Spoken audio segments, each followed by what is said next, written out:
contemple 14 siècles d'artisanat.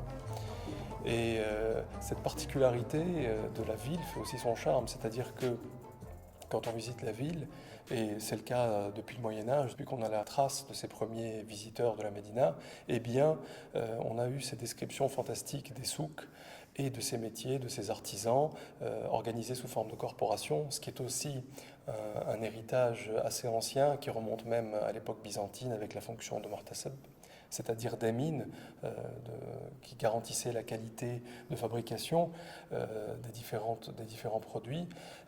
L'histoire de l'artisanat dans la Médina est en fait liée aussi à la Grande Mosquée, car c'est autour d'elle que vont s'organiser les premiers souks, les souks fondamentaux, notamment le souk des parfumeurs, souk al-Atarin, souk al-Fakka, le souk des fruits secs, le souk des libraires, où vont notamment travailler les calligraphes. Et cette organisation va se faire en différentes couronnes. Donc au départ, une première couronne tout autour de la Grande Mosquée, et puis, suite à l'essor de l'artisanat lié à la stabilité politique, notamment à l'époque hafside, plusieurs métiers vont s'organiser en différentes couronnes autour de la Grande Mosquée, et au final, on y aura une trentaine de souks représentant une trentaine de mosquées et permettant à la ville d'être autosuffisante dans énormément de produits.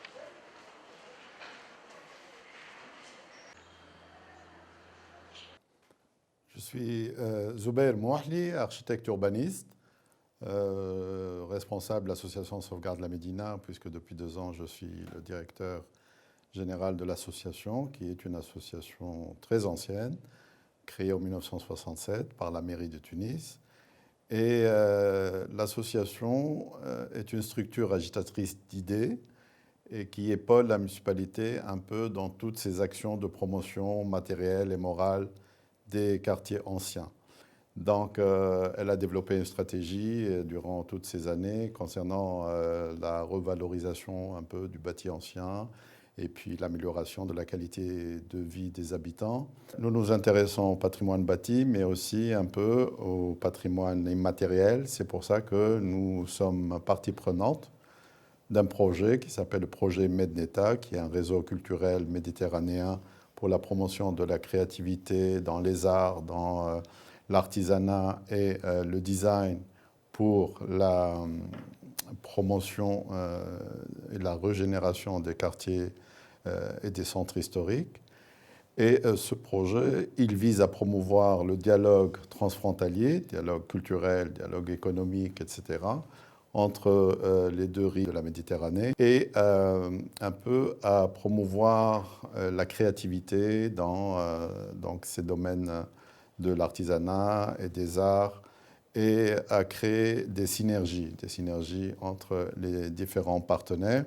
C'est un programme très intéressant parce qu'il cible les jeunes créateurs, les institutions publiques et privées spécialisées un peu dans la promotion des industries créatives ou promotion artistique, les associations culturelles, les institutions en charge du patrimoine, les universités, les écoles d'art, d'architecture, d'urbanisme, les autorités locales et nationales, etc. Et les principaux donc, bénéficiaires sont les artistes, les designers, les artisans, qui travaillent surtout dans la Médina de Tunis. Sur la base d'une étude qui a été faite sur les souks de la Médina centrale aux années 80 et une étude qui a été faite sur place sur les artisans et leur activité, nous avons abouti à ressortir des cartes thématiques qui présentent une base de données très riche pour le projet Medneta et l'association Sauvegarde de la Médina de Tunis. Une carte sur la délimitation de périmètre d'études qui est la Médina centrale et ces 2 faubourgs, nord et sud, qui couvrent chacun 150 hectares. Une carte sur les réseaux de circulation, une carte sur les équipements dans la Médina centrale de Tunis, une carte sur les monuments historiques classés par période, une carte sur la localisation des artisans et les espaces de production. Ça, c'est le résumé général de l'étude cartographique du projet Medneta. Il y a beaucoup d'efforts qui sont faits ces dernières années. Moi, je peux vous assurer que nous avons, en 2 grandes opérations, restauré peut-être plus qu'une trentaine de souks. Et ce n'est pas facile dans des conditions très difficiles, où l'accès est très difficile, où les gens travaillent, ils ne ferment pas leur boutique pendant les travaux de restauration, et où on est obligé de travailler des fois les jours fériés, les week-ends, etc. Et nous avons beaucoup de patrimoine. Nous avons rien que le centre, ce centre un peu artisanal autour de la grande mosquée, il est très important, il est grand, nous essayons à chaque fois avec la municipalité de restaurer une nouvelle tranche de travaux, etc. D'ailleurs, nous venons de signer une nouvelle convention avec la municipalité pour restaurer le souk des Turcs, le souk turc. Nous avons aussi mené une petite action qu'on appelle intervention pilote urbaine. Grâce au projet, nous faisons une petite restauration dans le souk des Chechia pour sauver une voûte qui menace ruine.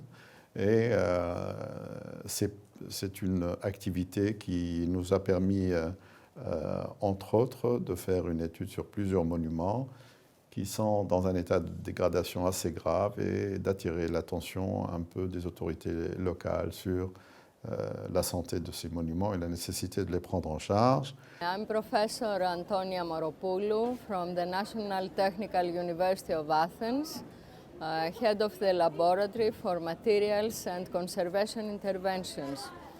We are here with the research team of the laboratory in order to search out by non-destructive ways, methods and techniques, what are the causes of the damage and pathology of this gate to enter in the souk of Chechia, in order to develop restoration projects to organize the infrastructure for revitalizing the historic city of Medina by revitalizing historic crafts in a commercial way. That means in a socio-economic and cultural revitalization of the city. This is performed within Medneta, European project, and we are here working in association, in collaboration with the Association for the Safeguard of Medina, with our colleagues in order to integrate their diagnostic study and to discuss with them for the compatible and efficient, proper materials and conservation interventions. Among the non-destructive techniques that we applied here in Medina was infrared thermography in order to record thermal maps where the infrared irradiance that it is emitted by the building materials is recorded, and so we can see defaults, flaws in the masonry, as well as moisture transfer. The other technique that we applied was fiber optics microscopy, a portable non-destructive microscope where several microscope images at several magnifications were taken in order to see the preservation state of the stones and of the cement plasters that were applied, as well as to see several decay patterns and decay phenomenon on our building materials. We are here to study the problems facing this entrance of the souk. In this case, we have the leaning wall outside, so we have to do an integrated approach to see the problems from the outside, from the exterior to the interior. The previous techniques we used, infrared thermography and fiber optics microscopy, can only see the problem from the surface. We also need to have an understanding of the masonry itself. For this reason, we use ground penetrating radar. This is a technique that uses an electromagnetic pulse that can probe the interior of the structure. We need a ground penetrating radar to see whether this is a multi-leaf masonry. We want to see the cohesion of the leaves between each other. We want to see whether there is any cracks in the interior. We want to understand how is the feeling, whether this is a rubble masonry. We want to find also metal connectors. And we want to see about the thickness and whether the whole masonry has integrity, otherwise it may collapse.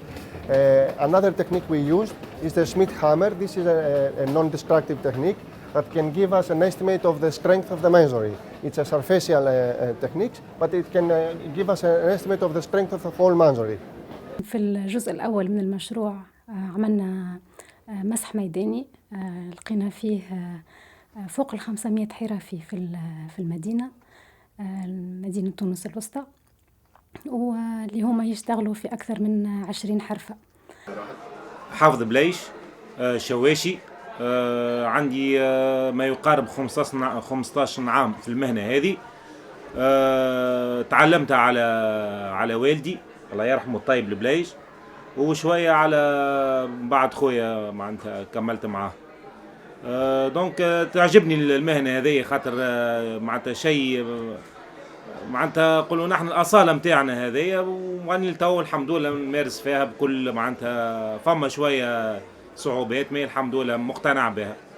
تاريخ الصناعة هذيا بالطبيعة كما تعرفوا الشيء هي أندلسية، هما اللي معناتها أسسوا حطوا معناتها الأسس الصحيحة في للشاشية، هما الأندلس هذه باش معروفة جاي من الأندلس هي الصناعة هذه. وحتى الأسامي فما برشا أسامي متاع اللي في الشاشية معناتها معناتها يتنطقوا باللغة الأندلسية، معناتها كما نقولوا مثلا نبيش، نقولوا الهاس، كواتيرش، الفلس. أنا اسمي عبد نبي بالمنصف الشنطوري، عمري 50 سنة، متعلم الصنعة هذه ابن عن جد، ماخذها من عند بابا، وبابا ماخذها من عند عزيزي، ولحاليا أنا قاعدين ماشيين فيها توا الحمد لله. صنعة الحرير هذه صنعة متاع ولاد بلاد، دخلت لتونس عندها توا تقريبا يجي 400 سنة، أكثر من 400 سنة موجودة. يقول لك الغريق ولا خدمة الرقيق، معناتها الصنعة هذه معناتها فيها فينا ياسر وسترة، معناتها واحد يخدم في سترة العباد.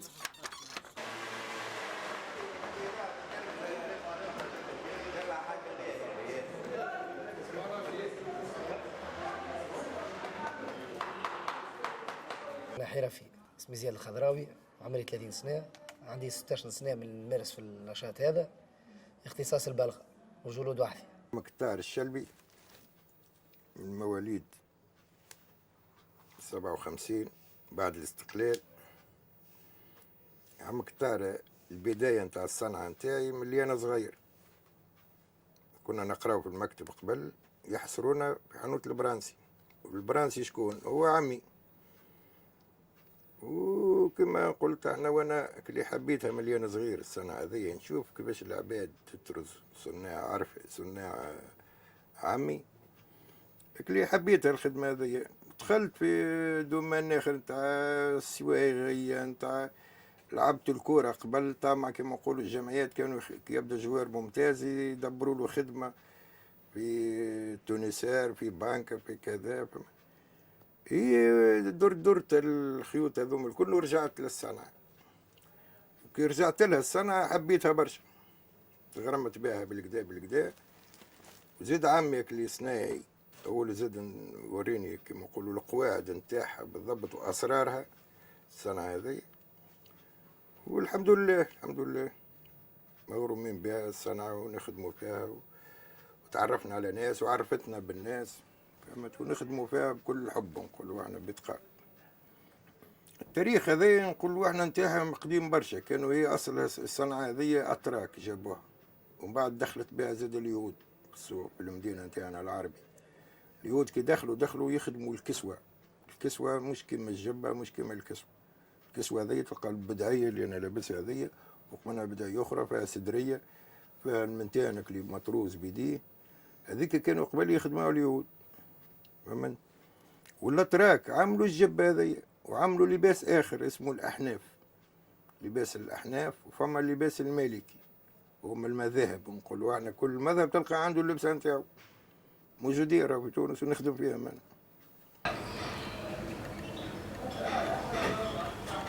شنو ذيك اللي عملها كيك وصب عليها وبعد تخرج القلب؟ لا في الفول وبعد تصب لها الخبز تحت. تصب هنا اذا تخرج هي بيضة الخبز من القلب توريك من هنا تصب بعد تصب الفضله من فوق.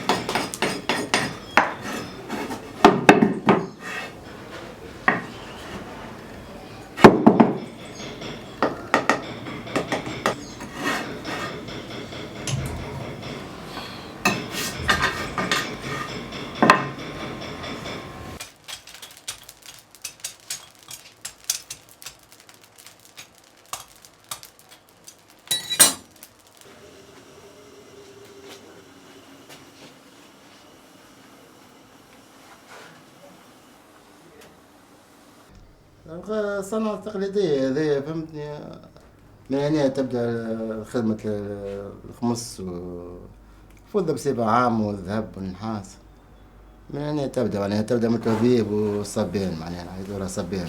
هذا اختصاصي. زهير اسماعيل ساغي، كملت دراستي الثانوية في تونس، عملت فورماسيون في إيطاليا 3 سنين، خذيت ديبلوم، روحت باش في تونس، عملت سبيشاليتي تركيز حجارة كريمة، عندي فكرة على الصناعة الجغرافية، حب عن جد. نور الدين العياري، معايا خويا عبد الجليل العياري، نخدموا مع بعضنا، نخدموا في صناعة النحاس.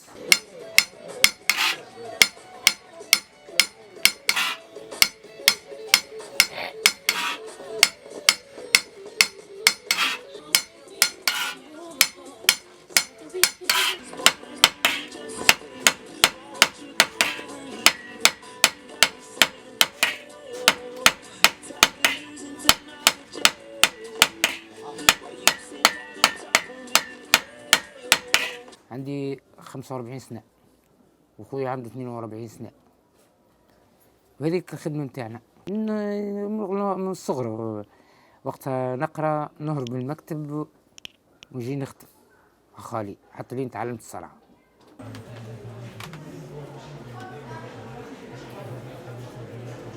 عمكم فتحي الحسني سراج البوعة جد العبد لله، عندي ولدي عمل سيزيان الجيل السادس في الصنعة هذه، البوعة جد معناتها أنا اللي يقول لك فلان صنعة شاربها مع الحليب، خاطر كنا صغار نسكن في ناجي الباشا، ما نقعدوش نكوروا في الشارع في السلاعة ولا في حاجة، من المكتب نجيو للحانوت، تربينا بالحانوت، هكا نغزل الوالد شو يعمل منين يبدا منين يتمك الحاجة هكا بالعين، ما قريناهاش قرايه الصنعة، احنا الصنعة حفظناها حفظها بالعين.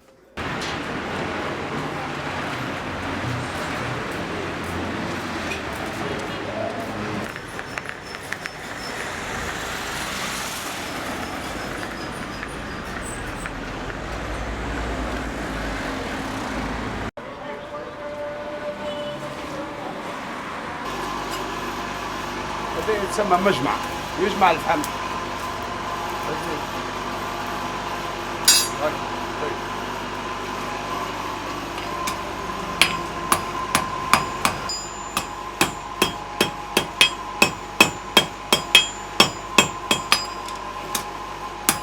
تعلمت الصنعة على والدي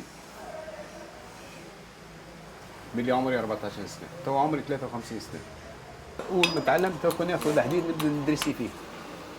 نسيو 3 أشهر وأنا نسيو في الحديد. فهمتني؟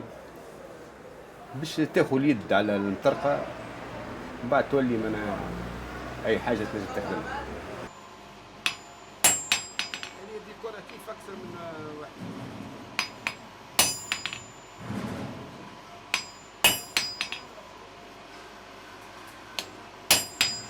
الاختصاص نتاعي الاكسسوار نتاع البيبان العرب، فهمتني؟ بيبان تاع المدينة كيما الحلق،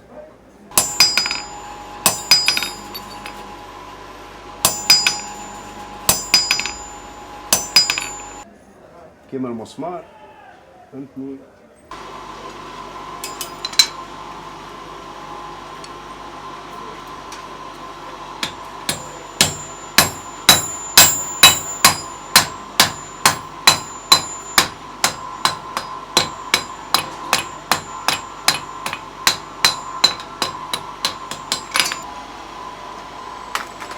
والكوب. الأغلبية رموا البيبان هذوما القدم.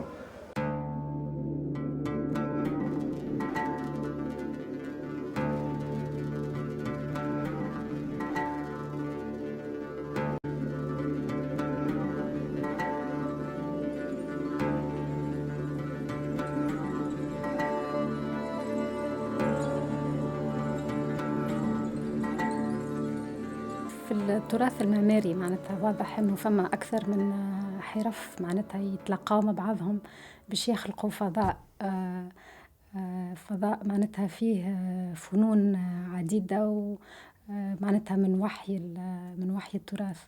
وفي نفس الوقت معناتها توا شيئا فشيء بداوا حتى الحرفيين يخدموا بعضهم، وهذا شيء معناتها مش جديد حتى على تاريخ المدينة ولا تاريخ تونس. معناتها فما برشا اقتصاد مشترك من أول الدنيا. معناتها كي نشوفوا مثلا الشاشية فما منسال اللي يعملوا الكبوس في الدار، للرجال اللي يصبغوا، للراجل اللي يحدد، معناتها فما اقتصاد مشترك، فما معناتها شين كاملة قاعدة تخدم. وفي أكثر الحرف معناتها هذوما كلهم مؤسسات صغيرة معتمدة على بعضها. بالنسبة لصناعة الشاشية، هذه المرحلة الأولى نتاع الشاشية. كما تعرفوا الناس كل شاشية هي معناتها مصنوعة من الصوف. باهي نحن الصوف نعطيوها للنساء يخدموها في ديارهم ب5 باري، من بعد يعاودوا يجيبوه هنا لهنايا، نعاودوا بالطبيعة نقلبوا كان فما معناتها ديفوات ولا حاجة، نبعثوه للبطان اللي هو في تبربة.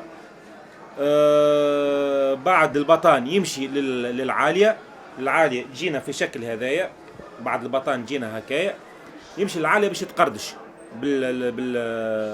بالكرذون باش تولي شاشية معناتها سوبل باش تنجم تخدم وياخذ فيها الصباغ. بعد العالية تمشي للصباغ. بالطبيعة كل شاشية وعندها اللون، معناتها كل معلم وشنو معناتها السوق اللي يخدم فيه. فما اللي يخدم السوق التونسية يصبغ الأحمر، فما اللي يخدم السوق الليبي يصبغ الأكحل، وفما اللي يخدم السوق النيجيري يصبغ البردو الأحمر الغامق. بعد مرحلة الصباغ تمشي للقالب. كل شاشية تحط في قالب عندها القياس نتاعها، تقعد تشي حكاية 24 ساعة.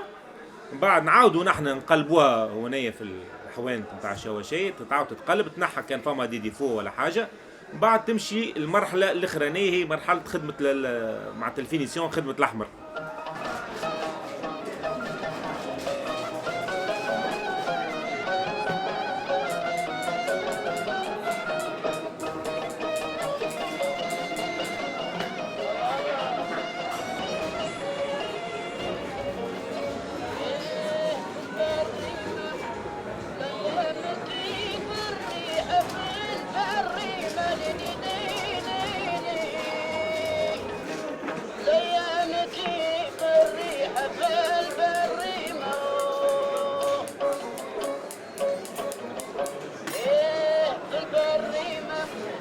المعلم يفصل ويركب نوار ويعدي الطرازة، والطرازة بعد ما تطرز يرجع زيد للمعلم، خاطر المعلم هو يبدا البداية ثم النهاية. الفينيسيون ديما عند المعلم.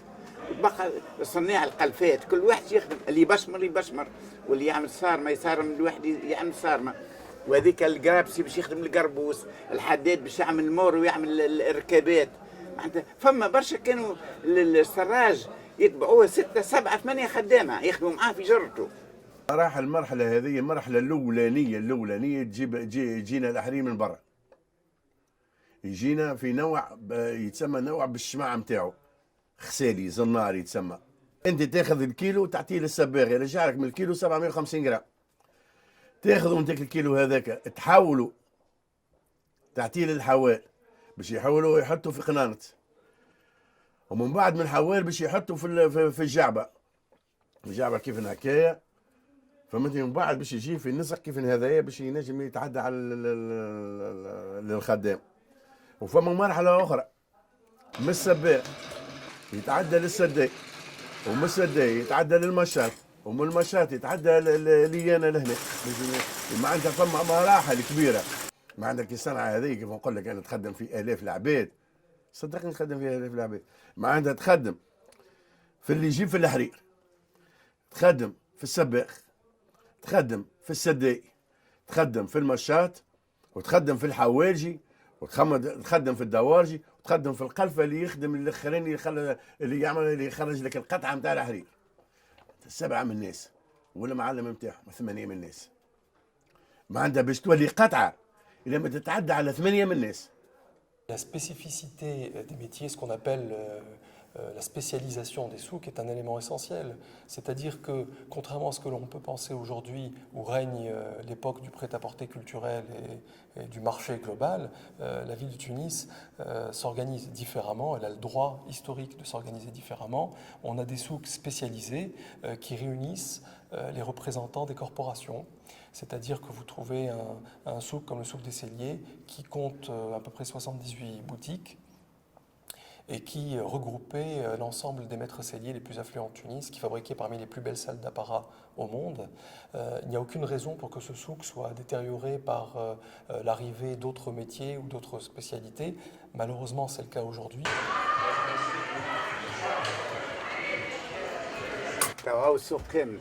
هو سوق سكاجين او هذايا هو مش سراجين. السراجين هذيك ما حدش من وحده. السكاجين هو البدايه تاع السراجين البريمير احنا نقولوا ما يكون سراج ما يكون سكاج. السكاج هو اللي يخدم بورتفوي يخدم بورتموني يخدم بوف. بعد يتعدى على اللمين كان لمين في السوق كما تو موجوده البطاقه المهنيه. وقتها يشوفوا اذا كان القاعد تعلم يعطيه قطعه يخدمها يقول له توكل على الله يعطيه حانوت يدبروا له حانوت في السوق يولي وقتها سراج. هذيك البدايه نتاعها. اما توش فما 3 حوانت ولا 4 حوانت ما عادش فما جبنا واحد حتى السراج معهم بالسراجه هاكا نخدموا في الجلد وكاو. Et je dirais qu'on ne peut pas forcer la chose. Ça a été le cas avant. On essayait de bloquer, si vous voulez, presque de cristalliser la spécialisation des souks. Mais on voit qu'à terme, nous ne sommes pas capables, la ville n'est pas capable de maintenir cet état des choses pour une simple raison humaine, c'est que ces activités tendent à décliner. Donc l'idée, c'est de renouveler ces activités, de réconforter en quelque sorte ces artisans, de trouver aussi des débouchés pour leur production. كانت مثلا قريب 60 حانوت تاع بلغه تو يكون 7 ولا 8 حوانت وباقي كلها وكنست روات او انحايسي او حوانت مسكرين ما عاد ثم قبال على النشاط هذا.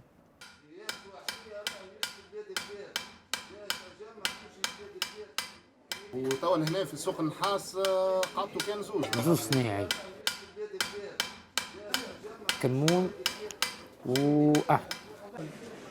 يوم القلقل علينا زبال ضربه واحده. توا معناتها في سوق شواشية قبل معناتها وقت اللي انا معناتها نجي للسوق فما قرابة ما يقارب فما قرابة 60 معلم شواشي. توا حاليا فما قرابة 15 معلم. ما نحكيلكش على قبل خاطر فترة ما عشتهاش وما نجمش نحكي عليها.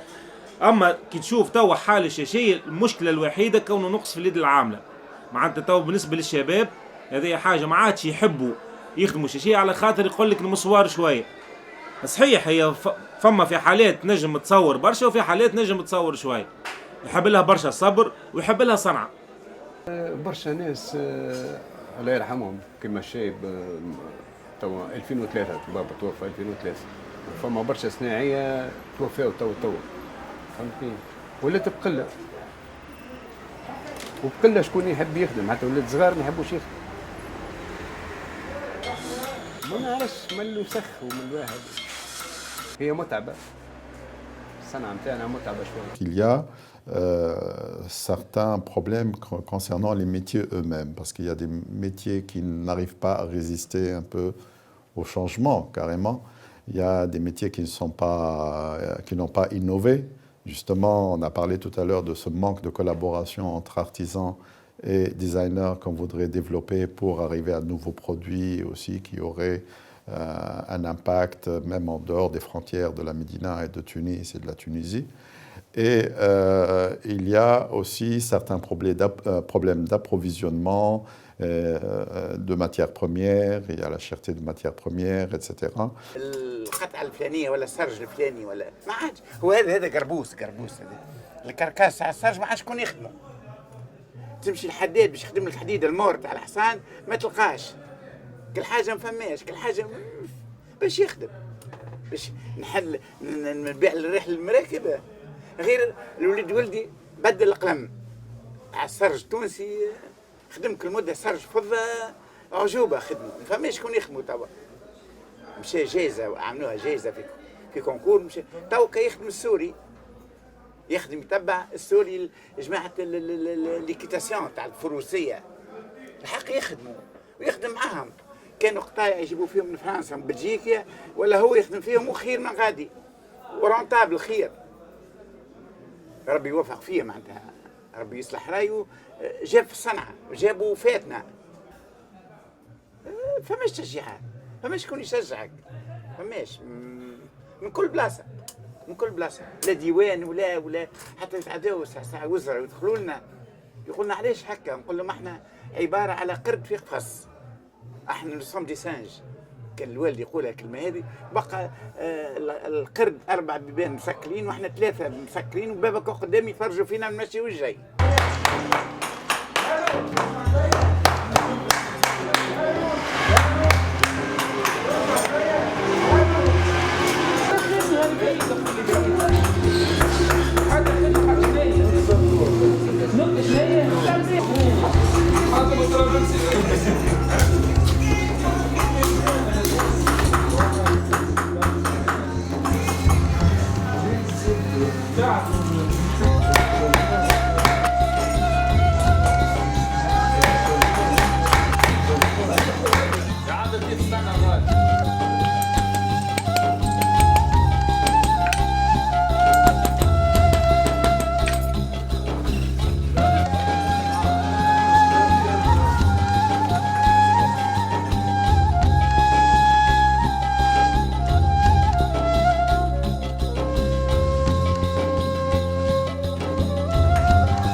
قاعدين نعانيو في مشاكل كبيره في صناعتنا، سيرتو صناعه هذه، من الغلاء نتاع المواد الاوليه للغلاء تاع المواد الثانويه. اللهم محمد رسول الله. عندنا مشاكل كبيره في السلعه قاعده تجي من الصين. سوم الجلد غلاء ياسر، كان جلد قبل ب 3 دينارات توصل حتى 6000 و 7000 وما ثماش، وقاعدين يصدروا فيها لبرا. هذا في الجلد العربي المعز اللي يخدموا به، وكذلك النعال. فماش جلد باهي، لا جلد باهي فماش في البلاد.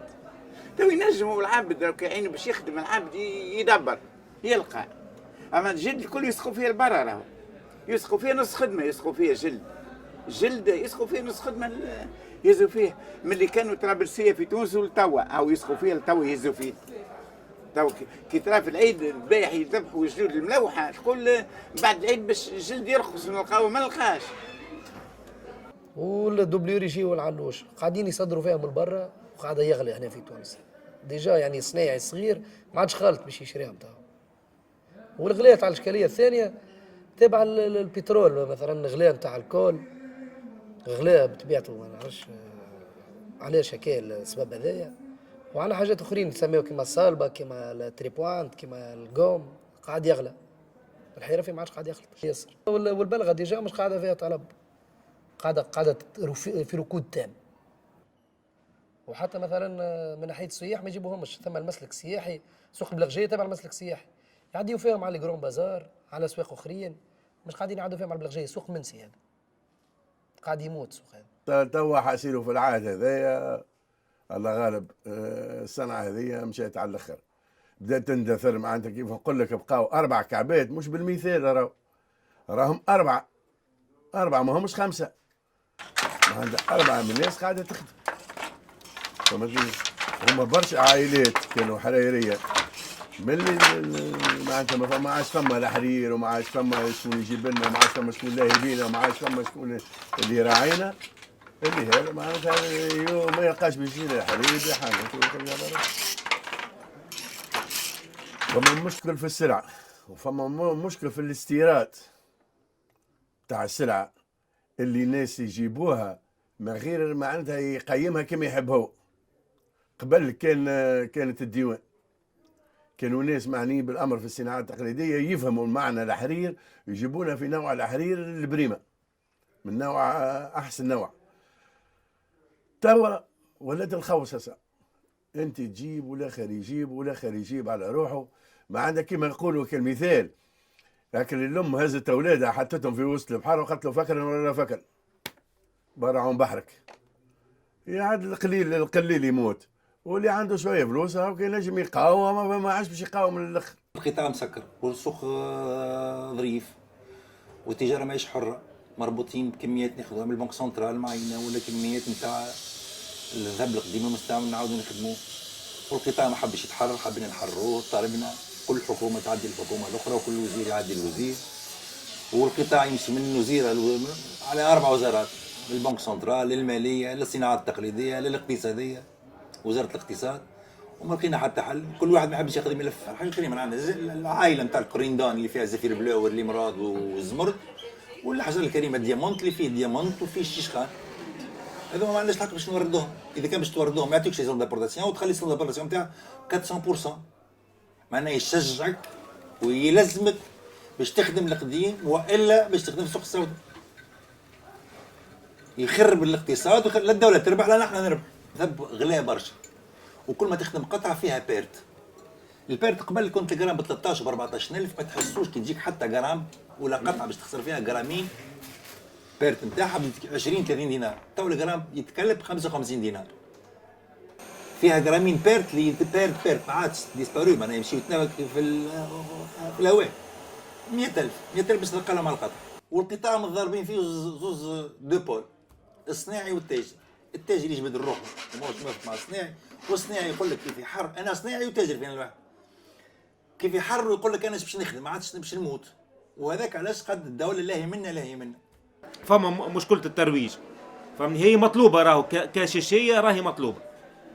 في تونس ناقصه شويه، اما في الافريق مطلوبه، فما طلب.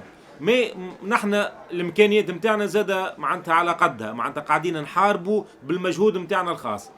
وقداش منا نحن باش نجموا معناتها نقاوموا، ما نجموش 100%. يلزمنا على الاقل فما دعم شويه من الدوله، تعاوننا شويه، تعطينا نكود بوس باش نجموا نقدموا معناتها ونروجوا زاده منتوجنا اكثر.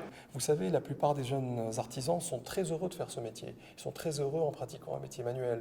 Le problème, c'est qu'ils le quittent parce qu'ils n'arrivent plus à en vivre. Et là, il y a vraiment un rôle à jouer.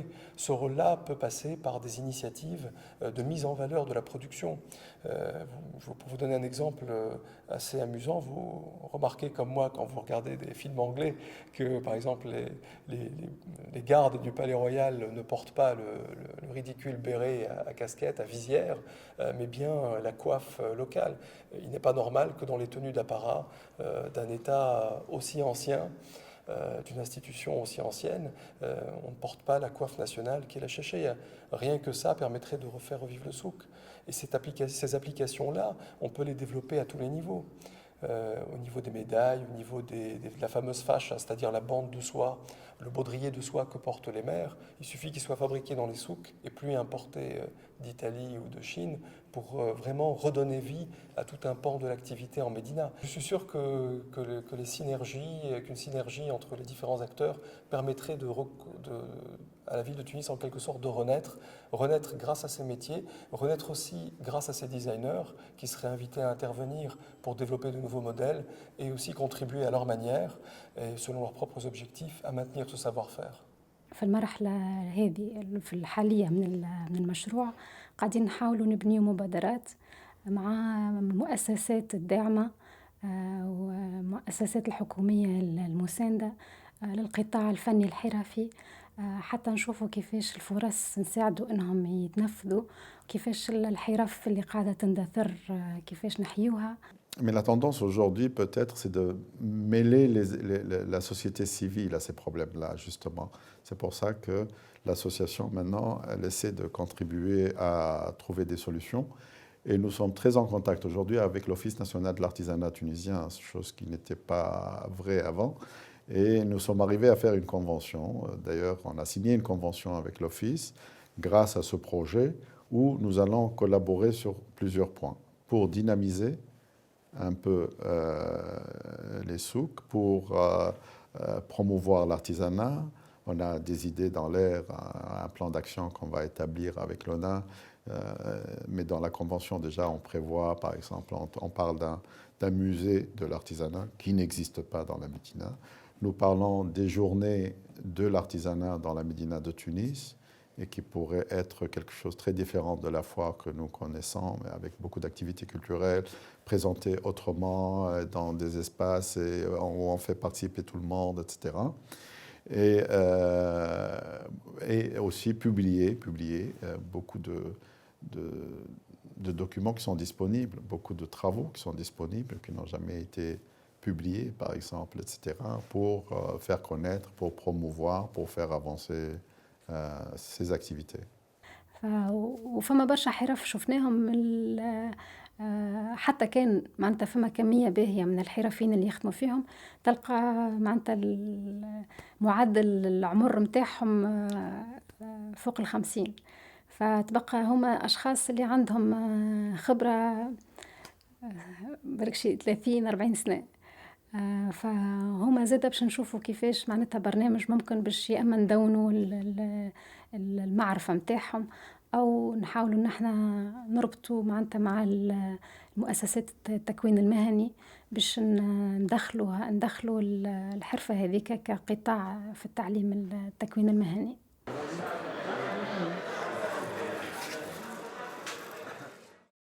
علاقتي بالخط في الحقيقة لما قريت في معهد الفنون الجميلة ما كانتش علاقة هكا حميمية وخاصة، ما نعرفش شنو سبب. ممكن الطريقة اللي كانوا يدرسوا بها ممكن تقنية برشا أكثر من اللازم، لأنه مسألة الخط أبعد من التقنية، يعني مسألة أعمق. بديت نجي للمدينة فبدأت علاقتي مع الفضاء هذا نتاع المدينة، مع الروح، مع الشوارع، مع الحيوط، مع البيبان، مع النقيشة، الخط. وقتها حسيت فما حاجة هكا بتجبد فيا.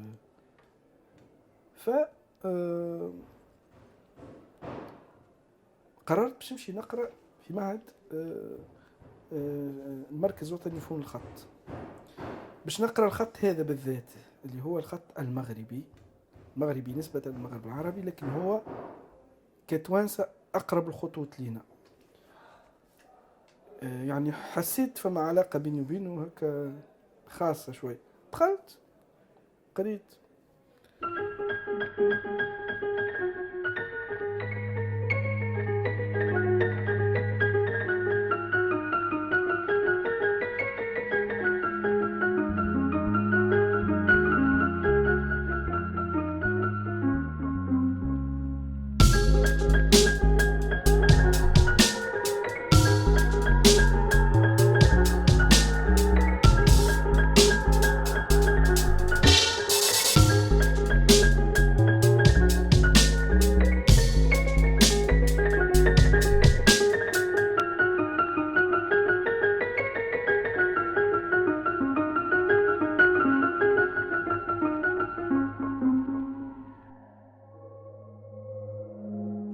قررت أني نتقاسم الهوس هذايا بالخط العربي مع الناس، فحليت الفضاء هذايا منها باش ينجم هو يعطيني هكا شوية المادة، معناها الفلوس، باش نجم نحلم ونعمل الأشياء الأخرى، خاطرها ما تتباعش الأكثرية نتاعها. يعني هي في خانة التجارب أكثر منها في خانة الأعمال الفنية، في الستاد نتاع الإكسبيريمونتاسيون. حليت الفضاء هذا سميته ابن عربي، ويجوني تو برشا عباد معناها يقراو عندي، حتى ما يقراوش يجوا فاتكم يتفرجوا في الحاجات هذه يقربوا لهم. علاقتي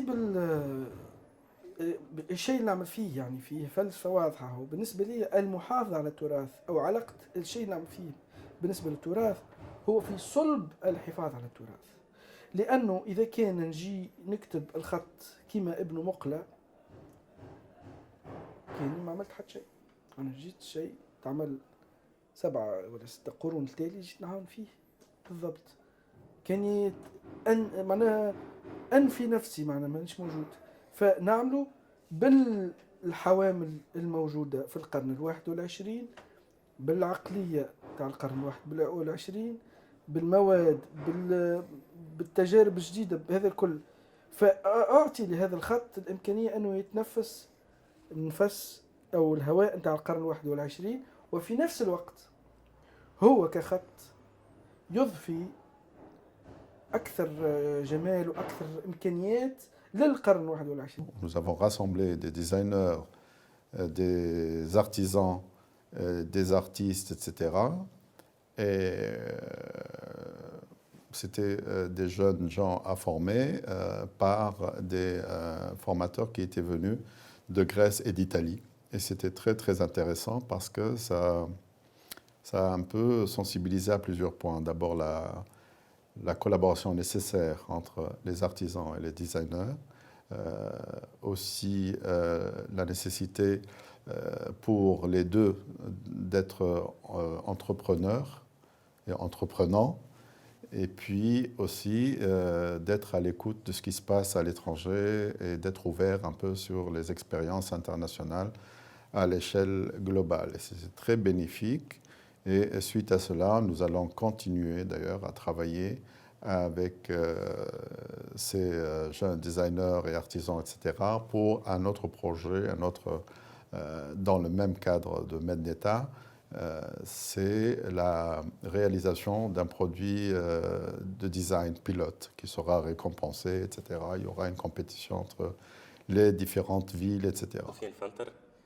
ديزاينر اندستريال دو فورماسيون، قريت في المعهد المدرسة العليا لعلوم وتكنولوجيا التصميم بالدندان، تخرجت في 2006. Je m'appelle Shema Jaraya, j'ai 28 ans, je suis designer depuis maintenant 4 ans. Je travaille énormément avec les bijoux en cuivre, de temps en temps en argent, et j'essaie d'allier l'artisanat tunisien avec la mode et le design actuel.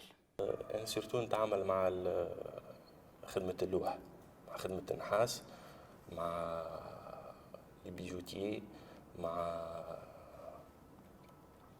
شوية اللي الواحد نسيجة تابيسري زادا. Imen, fashion designer et prof de style.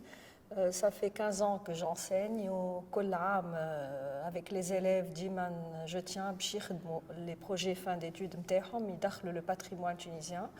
Bon, l'expérience نتاع هذيا خلتنا نتعرضوا نعيشوا مشاكل les artisans، نفركسوا عليهم، نشوفوا les difficultés اللي هما لاقينهم في خدمتهم. C'est vrai que dans un premier temps, j'étais un peu bloquée parce que je faisais avec ce qu'ils proposaient. Donc je partais avec des pièces de base de l'artisanat tunisien, type Mahboub, type Raihana, et je faisais plus de l'assemblage que du design à proprement dit. Et puis il m'a été donné de rencontrer 2 ou 3 artisans qui maniaient très bien leur travail. Et j'ai commencé à leur demander quelques petites modifications dans la taille, dans le design en lui-même, d'alléger certaines choses. Et puis il y en a avec qui ça a donné de très bons résultats, d'autres qui avaient un peu de mal à changer justement ce patrimoine. Pour eux, c'était une sorte de violation. Donc, comme ils ne l'acceptaient pas, ils ne le faisaient pas. Les pièces ne correspondaient pas forcément à mes dessins, mais avec le temps, maintenant, j'arrive à travailler. Il y a de très bons artisans qui maîtrisent les matériaux. Parce que je ne maîtrise pas le matériel en lui-même. J'ai des idées, je peux dessiner, mais je ne sais pas travailler le cuivre, je ne sais pas travailler le métal, je ne sais pas travailler le bois. صعوبات essentiellement في الديسكور اللي نحكيو به. بعد لقيت فهمت لو لونجاج اللي يلزمني نحكي به، بعد تقعد لو بروبليم اللي هو الارتيزان يحب يبيع لك بالسوم اللي باش يبيعوا للكونسوماتور، ما يخمم فيك ان كونسوماتور نورمال يبيع لك بالسوم هذاك. لقينا طرازة امرأة عندها 15 سنة من اللي بطلت الخدمة، فيو كيما قلت لك معناها عندهم ميزون دو مال معناها باش يرقاو هما بيدهم دي مارشي وكل. دونك دخلنا لها لدارها وخلينا لها الكوليكسيون، فريمون معناها عطات خدمة كانت مانيفيك. فوالا جوست عاوناها نحن عطيناها لو ديسان شنو ولا ريسبكتي معناها اللي نحن طلبناه وزادت حتى اعطت ان بلوس من عندها هي معناتها عطاتنا دي بروبوزيسيون اللي نحن بيدنا ما كناش نخمموا فيهم. Franchement, ça se passe de mieux en mieux. Surtout que là, depuis au moins un an et demi, ils se mettent à la technologie. Ils se mettent à avoir des comptes Facebook, ils se mettent à avoir des emails. Ça facilite énormément le travail parce que des fois j'ai des idées à 1h du matin, à minuit ou... Enfin, je ne peux pas toujours me déplacer dans la vieille ville et pouvoir leur envoyer des dessins sur le web et parler en direct avec eux, enfin, ça accélère le travail, c'est magnifique. Et puis même ayant accès à Internet et à Facebook, ils se sentent inspirés, ils vont regarder à droite, à gauche, ils reviennent vers moi avec leurs propres idées, ce qui m'enrichit, parce qu'ils ont une meilleure connaissance du patrimoine que moi. Et la plupart du temps, la collaboration donne vraiment de jolies choses. الصعوبات ما تنجم تجاوزها كان كي تستانس بالارتيزان وهو يستانس بيك تولي فما نوعيه من الكومبليمونتاريتي بيناتكم يعاونك في خدمتك في التفكير نتاعك وتعاونوا في خدمته في التكنيك ما يقعدش كل واحد مسكر على روحه هذا هو الحل معناها. بالنسبه للارتيزان انا جو فوا لي كيما ديزاينر لازم يخدم على لي توندونس ما تقعدش الجبه كيما نهايه ما تقعدش الشاشيه كيما نهايه يفو فوار لي توندونس لي ليني جدد وقتها لي توندونس لي زيبول اتيري خدينا ديتاي من الجبه والعقد بدلنا لهم بلاصتهم. نحن في الجبه نراوهم جينيرالمون في البدعيه من القدام نحن خدمناهم ك دي عطيناهم اون اوتر ليكتور حطيناهم على لي زيبول هكا ان تروك جون سورتو كيما قلت وقتها سيتي لي زيبول اتيري توندونس ولي كلو نحن عوضناهم بالعقد ودايوغ معناها خذت سوكسي برشا الفيست هذايا. Aujourd'hui, il y a énormément d'artisans qui sont très bons, qui maîtrisent énormément leurs matériaux et, à mon avis, qui s'alignent au goût du souk. Donc ils se retrouvent tous à faire la même chose et comme ils ne sont pas forcément dans ce qu'ils font, certains sont obligés de faire des choses de moins bonne qualité que leur formation. Ils maîtrisent l'orfèvrerie, mais ils sont obligés de travailler dans le cuivre.